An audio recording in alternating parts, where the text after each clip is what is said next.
Hello, my name is Jorge. I have 19 years old. I study industrial design.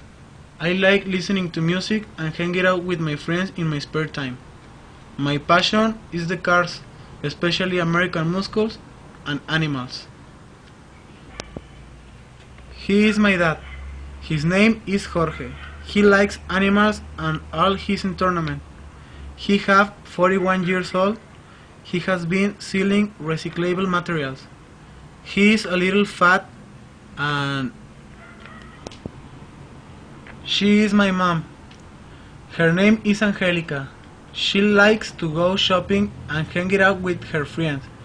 She is 39 years old and is a housewife. She is a pretty woman and she is my sister. Her name is Fernanda. Is 18 years old. She likes to play sports and have many friends.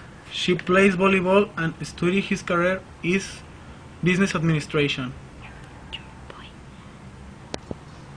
He is my brother. His name is Emmanuel.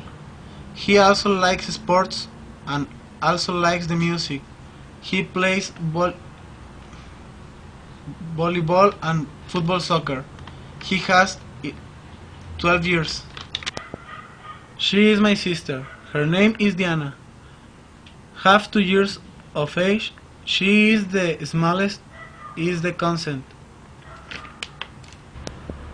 This is me and my family. My family is very important for me. They are the best family